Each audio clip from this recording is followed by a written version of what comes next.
saya Wulandari Ahmad. Dalam part kali ini saya akan membahas tentang analisis metode netrografi dalam data konsumen. Langsung saja, metode netrografi atau netografi adalah adaptasi dari etnografi yang digunakan untuk meneliti komunitas dan budaya online. Dalam konteks analisis data konsumen, metode ini sangat relevan karena banyak konsumen saat ini berinteraksi berbagai pengalaman dan membentuk opini melalui platform digital seperti media sosial, forum, blog, dan komunitas online lainnya. Berikut adalah analisis metode netrografi dalam konteks data konsumen. Yang pertama, tujuan penggunaan. Netrografi digunakan untuk memahami perilaku konsumen di lingkungan online, menggali wacana, opini, dan emosi yang berkembang di antara konsumen, menemukan kebutuhan, harapan, dan masalah yang tidak selalu muncul dalam survei atau wawancara tradisional. Dan yang kedua yaitu proses metode etnografi. Pemilihan komunitas online menentukan platform atau komunitas digital yang relevan, misalnya forum review produk, grup Facebook, subreddit tertentu, kolom komentar, YouTube, Twitter, dan lain-lain. Pengumpulan data mengumpulkan data berupa komentar, postingan, tiap diskusi, gambar, atau video mencerminkan pandangan konsumen. Selanjutnya, analisis data kualitatif, tema, pola, narasi, dan makna dari interaksi konsumen, sedangkan kuantitatif yaitu jumlah komentar, sentimen atau positif, negatif, netral, frekuensi kata, dan seterusnya. Tools yang bisa digunakan yaitu NVivo, Atlas, T, atau bahkan analisis manual tergantung skala data. Selanjutnya, interpretasi budaya konsumen menafsirkan bagaimana nilai identitas dan norma terbentuk dan diperutarakan di antara konsumen dalam komunitas tersebut. Etika penelitian yaitu penting untuk mempertimbangkan aspek privasi dan etika, terutama jika tidak berasal dari ruang publik terbuka. Selanjutnya, yang ketiga, kelebihan etnografi. Biaya rendah dan data mudah diakses, mendekati real time, inisi konsumen terkini, mendalam karena melihat interaksi alami tanpa intervensi penelitian. Dan yang keempat yaitu kekurangannya, subjektivitas interpretasi, tantangan dalam memastikan kehasilan identitas responden, bisa bias jika hanya menganalisis komunitas tertentu yang tidak representatif. Selanjutnya yaitu yang kelima yaitu aplikasi praktik etnografi dalam analisis konsumen. Yang pertama, riset produk dan inovasi. Perusahaan bisa mengamati bagaimana konsumen berbicara tentang produk, fitur yang disukai, keluhan, serta harapan. Ini membantu dalam yang pertama, inovasi produk, penyesuaian layanan, mendeteksi tren awal. Contohnya, brand skincare membantu forum seperti Family Daily untuk melihat review jujur tentang produk mereka dan kompetitor. Yang kedua, strategi pemasaran dan branding. Melalui etnografi, perusahaan bisa memahami persepsi brand di mata konsumen dan bagaimana brandnya dibandingkan dengan pesaing. Contohnya, melihat bagaimana konsumen mendiskusikan brand food lokal versus internasional di Twitter untuk menyesuaikan strategi positioning. Selanjutnya, yang ketiga yaitu analisis sentimen konsumen. Menggunakan netrografi secara semi-kuantitatif untuk membaca emosi. Apakah konsumen merasa puas, kecewa, terkesan, dan lain-lain. Bisa dibantu dengan tools seperti Leximensir atau NVivo untuk peta konsep, Brainwave, Talker atau Sentistrike untuk visualisasi tren sentimen. Selanjutnya yang keenam yaitu contoh desain penelitian netrografi. Judulnya analisis perilaku konsumen Gen Z terhadap produk sustainable fashion di TikTok. Langkah-langkahnya yang pertama, identifikasi komunitas digital, akun hashtag Sustainable Fashion Certification dan komentar di TikTok. Yang kedua, pengumpulan data, komentar, caption, reaksi, dan diskusi. Yang ketiga, coding data, identifikasi tema seperti kesadaran lingkungan, gaya hidup, hemat, atau pengaruh influencer. Selanjutnya, analisis dan interpretasi, bagaimana nilai-nilai sustainability dibicarakan dan bagaimana itu mempengaruhi nilai beli. Etikanya fokus hanya pada akun publik, anonimasi data. Selanjutnya yang ketujuh yaitu kolaborasi etnografi dengan metode lain. Untuk memperkuat hasil etnografi sering digabung dengan wawancara mendalam untuk menggali lebih dalam temuan dari komunitas online. Survei kuantitatif untuk menguji temuan etnografi pada populasi lebih luas. Social network analysis melihat bagaimana ide atau pengaruh menyebar antara konsumen.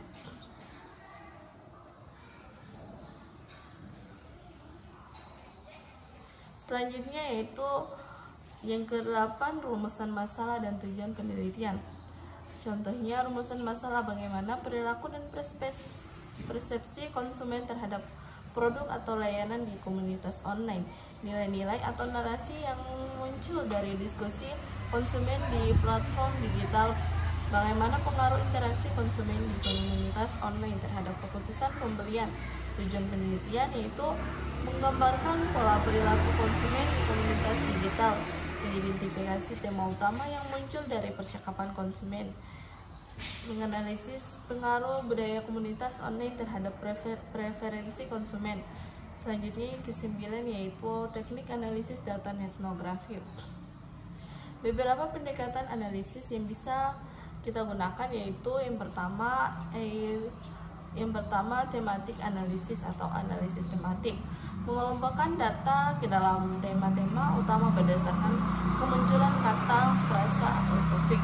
Contoh tema, loyalitas merek, keluhan layanan, rekomendasi teman, diskon sebagai pendorong beli. Yang kedua, grounded teori atau jika lebih eksploratif, mengembangkan teori dari bawah berdasarkan data, cocok untuk topik yang masih sangat baru atau belum banyak diteliti. Yang ketiga, statement analisis atau semi kuantitatif, mengklasifikasikan teks menjadi positif, negatif, atau netral, bisa digunakan secara manual atau dengan bantuan software. Yang ke-10, hasil dan temuan atau contoh output. Misalnya dari penelitian kamu ditemukan konsumen lebih percaya review dari penggunaan lain dibanding iklan. Komunitas online mendorong pembelian melalui FOMO atau fear of missing out. Kritik terhadap produk lebih banyak muncul di forum daripada media sosial terbuka atau karena dianggap lebih aman. Selanjutnya, kesimpulan dan implikasi. Kesimpulannya, etnografi mampu memberikan insight mendalam tentang konsumen dengan menggali komunikasi natural mereka secara online. Sedangkan implikasi praktisnya yaitu brand perlu ikut terlibat dalam komunitas online, bukan hanya beriklan, perlu pemantauan dalam respon cepat terhadap kritik di forum digital. Strategi pemasaran bisa diarahkan berdasarkan preferensi yang sering nyata muncul dari komunitas tersebut. Kalau kita sedang menulis skripsi, tesis, atau artikel, kita bisa. Baik, selanjutnya ya kita masuk ke kesimpulan akhir. Jadi, metode etnografi merupakan pendekatan kualitatif yang efektif untuk memahami perilaku, persepsi, dan budaya konsumen dalam lingkungan digital dengan mengamati interaksi konsumen di komunitas online seperti media sosial, forum, dan platform diskusi. Peneliti dapat memperoleh wawasan mendalam yang sulit diakses melalui metode tradisional seperti survei atau wawancara. Etnografi memungkinkan analisis secara alami tanpa intervensi langsung, sehingga data yang dihasilkan lebih autentik, autentatik. Selain itu, metode ini dapat mengidentifikasi tema, nilai, serta pola konsumsi yang berkembang secara organik di kalangan konsumen. Meski demikian, etnografi tetap memerlukan perhatian terhadap aspek etika, validitas data, dan subjektivitas interpretasi. Secara keseluruhan, etnografi memberikan kontribusi besar dalam riset konsumen modern karena mampu menjembatani pemahaman antara brand dan konsumen melalui narasi yang hidup di ruang digital. Siap ini dilanjutkan dari kesimpulan sebelumnya, yaitu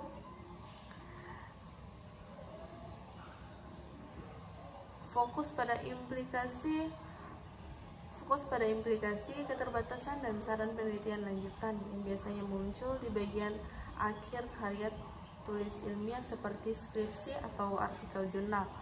Implikasi penelitiannya yaitu implikasi praktif untuk perusahaan, brand, dan pelaku bisnis perlu memantau diskusi konsumen secara aktif di komunitas online untuk memahami kebutuhan dan ekspektasi secara real time.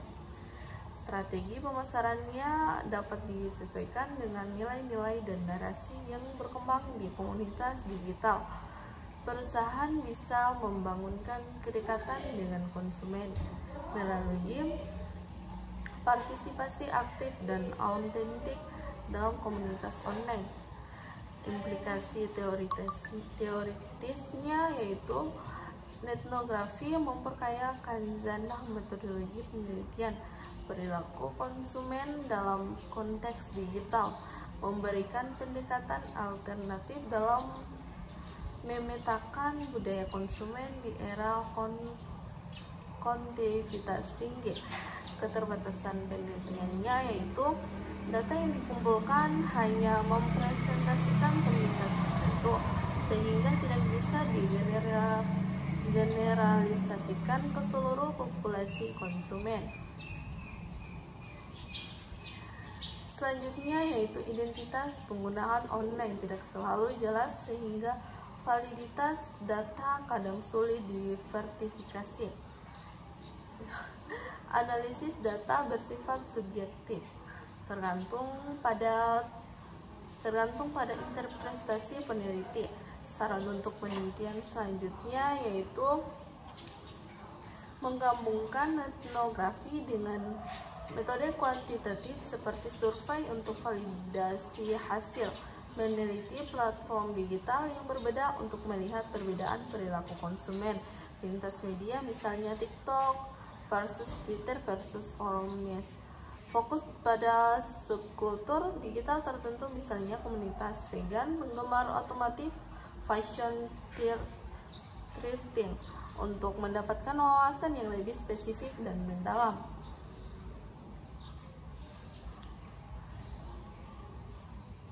Selanjutnya, metode etnografi memberikan kontribusi signifikan dalam memahami perilaku konsumen di era digital dengan menelusuri percakapan dan interaksi dalam komunitas online.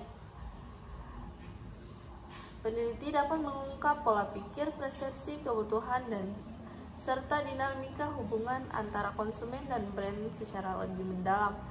Etnografi menawarkan pendekatan yang adaptif dan relevan khususnya ketika perilaku konsumen semakin terwujud di ruang maya. Keunggulan dalam mengakses data spontan dan natural menjadikan metode ini sebagai salah satu strategi riset konsumen paling kuat di era teknologi informasi. Rekomendasinya bagi peneliti selanjutnya disarankan untuk memperluas cakupan komunitas online yang diteliti agar lebih responsif.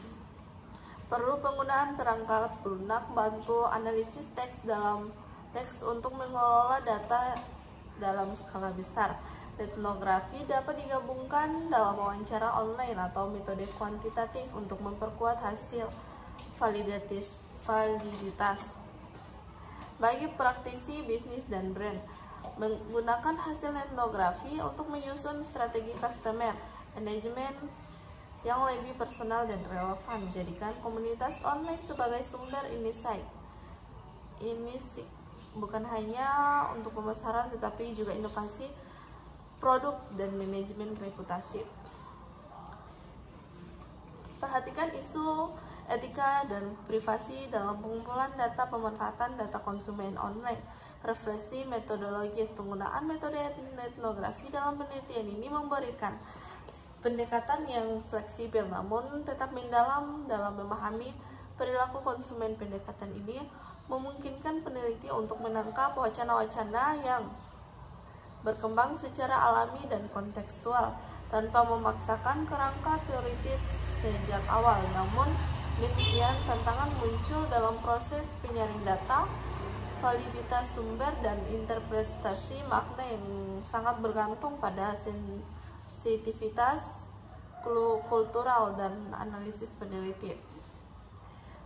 Dengan demikian, etnografi menuntut tidak hanya keterampilan teknis dalam pengumpulan dan analisis data digital,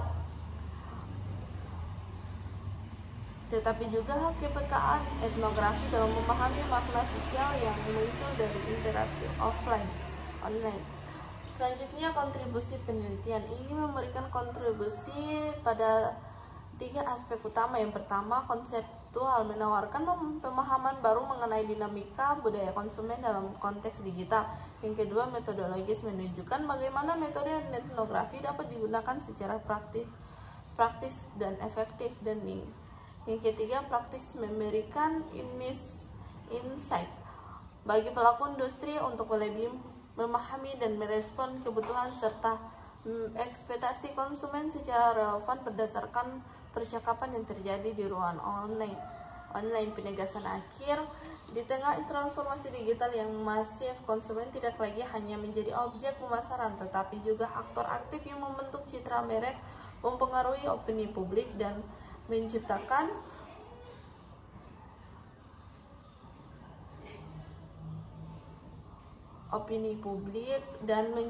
nilai melalui interaksi online. Oleh karena itu, memahami konsumen dari sudut pandang budaya digital melalui etnografi bukan lagi sekadar alternatif, melainkan kebutuhan strategis bagi perusahaan dan akademisi. Etnografi membuktikan bahwa data kualitatif dari komunitas digital tidak hanya kaya informasi, tetapi juga memiliki kekuatan untuk membuka perspektif baru terhadap dinamika pasar yang terus berkembang. Saran strategis jangka panjang. Pertama, bagi dunia akademik, perlu dikembangkan kurikulum riset yang mengintegrasikan etnografi dengan studi digital, big data, dan AI. Kolaborasi multidisipliner atau sosiologis, bisnis, komunikasi, teknologi akan memperkuat eksplorasi terhadap perilaku konsumen digital. Yang kedua, bagi industri, perusahaan disarankan membentuk unit analisis budaya digital internal untuk mengelola insight dari komunitas online secara berkelanjutan. Etnografi dapat menjadi bagian dari strategi customer listening dan design thinking untuk inovasi berbasis kebutuhan real konsumen. Baik, itu saja yang dapat saya sampaikan pada video part kali ini. Lebih dan kurangnya saya mohon maaf. Billahi taufiq wal hidayah. Wassalamualaikum warahmatullahi wabarakatuh. Bye bye.